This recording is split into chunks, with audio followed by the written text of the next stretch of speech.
ভোটমুখী বঙ্গে ফের উত্তপ্ত ভাঙড়। আইএসএফ এর বিরুদ্ধে তৃণমূল কর্মীকে মারধরের অভিযোগ। ভাঙড় 2 নম্বর ব্লকের হাতিশালা এলাকার ঘটনা। গুরুতর জখম অবস্থায় আশরাফুলকে আনা হয় জিরেনগাছা স্বাস্থ্য কেন্দ্রে। গতকাল রাতে আইএসএফ কর্মী জাহাঙ্গীর আলমকে মারধরের অভিযোগ উঠেছিল তৃণমূল কংগ্রেসের বিরুদ্ধে।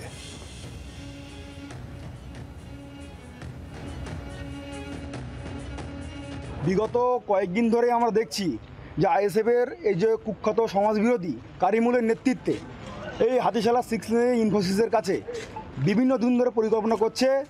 এখানে তারা আমাদের যারা নেতৃত্ব আছে তাদেরকে প্রাণে মারার একটা চক্রান্ত করছিল। আজকে এই মতো অবস্থায় আইল্যান্ডে ওখানটাতে ইনফোসিস আইল্যান্ডে ওইখানটায় আমাদের একটা দলীয় ছেলে সে ওখানে থাকে, আশরাফুল বলে আমাদের ছেলে, একনিষ্ঠ আমাদের দলের কর্মী সমর্থক। ওকে পরিকল্পনা করেই ওকে মেরে মাথা ফাটিয়ে দিয়েছে।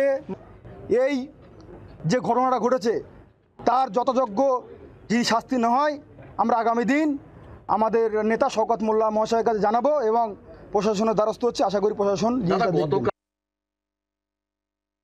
যে ঘটনাটা ঘটেছিল গতকাল, যে ঘটনা ঘটেছিল সরাসরি তৃণমূলের নেতা নেতৃত্বরা এর সঙ্গে যুক্ত ছিলেন এবং তৃণমূলের কর্মীদের হাতেই আইএসএফের কর্মী আক্রান্ত হয়েছিল।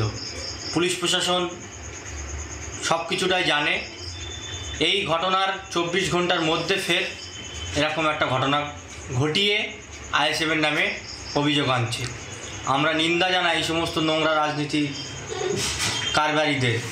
আমি পুলিশ প্রশাসনকে বলবো, আপনারা নিরপেক্ষ তদন্ত করুন, তদন্ত করে এই ঘটনার সঙ্গে কে বা কারা জড়িত আছে তাদের বিরুদ্ধে ব্যবস্থা নিন।